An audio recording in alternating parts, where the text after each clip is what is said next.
So talking about how much work you put in, how much effort this took, where did your love for fashion begin? Wow, that would begin when I was 9.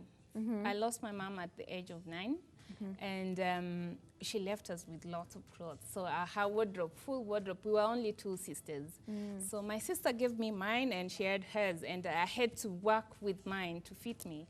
So I used my hands literally to stitch and resize lots of these clothes, and later in life, I would not pursue the course because I was afraid. I was afraid of everything, my dad, my everything. Because at the time, people did not look at fashion as a career. So they were like, why would you choose tailoring as a career? So then I did PR. I went to the university and did communication in PR. And then afterwards, I went to Djibouti. So Djibouti is where my passion would thrive. Like, it was worlds apart. It was either very low or very high. I could not fit anywhere. Of course, coming from Kenya, we were used to second hand. So I could not fit to low. And I could not fit high. It was really high. So one time I bought an outfit of 40K. I said, this is it. What? I'm done. Oh my goodness. Like, I can't do, this is not good. I hope you still have that outfit. I do. I do. So after this outfit, I said, there's got to be something. That is when I saw the bridge, that this is where I come in. I talked to my sister back at home, like, sis, you know what, you gotta get me few of these so I can use them this side. She got me like 5 outfits. I sold 2 out of 5. I remained with 3.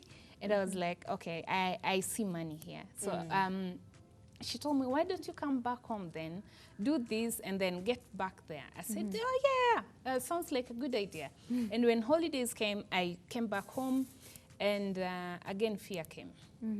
I could not just convince my family that, you know what, I want to shift from this that I've done to this. So I told my brother that I want to do salon. And he said, salon? Because to me, what I saw there was any work that somebody could do using hands. Like, I just thought anything of the sort would boost me. So I came back, asked if I could do anything beauty, and my bro said no. Okay, I had to move on. Then I said, tailoring. I went to Ashley's. I got all the brochures, and he said no. And then I had to still divert, like, okay, let me do web design. So I did web design, graphics, and... Look at you. You've done it all round creative. Yeah. So I did all this. After doing all this, while I was doing this, I had applied in some PR companies.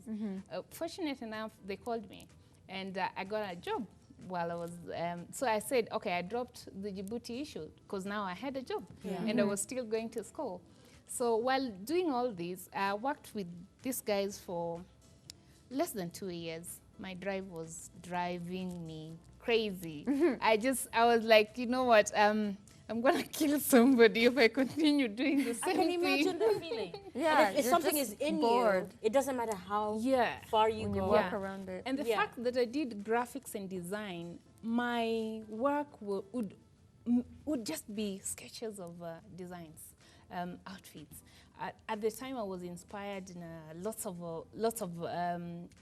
architectural works and all those. So I did lots of stuff while I was employed. My sketches were amazing. That I think that today. This is so inspiring. So one day, I said I had worked both night and day for like 5 days. We were having crazy events. It was immediately after the elections. There were lots of stuff going on. And my company at the time had lots of jobs going on as well. So after this, I had asked for a leave. And my boss said no. So that, I just said, you know what, no, we can't do this anymore. So I tendered my resignation with no direction. I went back home. I told my brother, you know what, I resigned.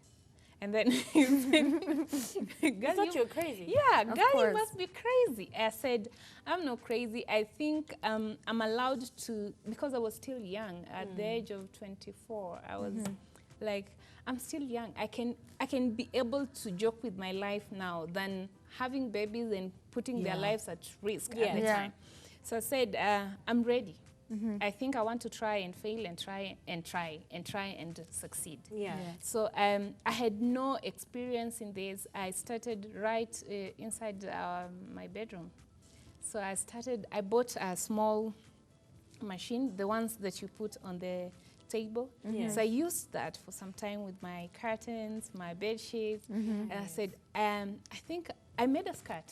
And I said, I think I can do better than this. My college friend was getting married. She told me, Aulgah, why don't you do my gown and my wedding? I thought she was crazy. How do you trust me with zero experience to do your wedding? She said, yeah, go ahead and do it. I looked for a tailor and I bought fabrics and we started the work. And around that time, I lost my first cousin, so I had to travel home, and I left the tailor with everything to work on. He took off.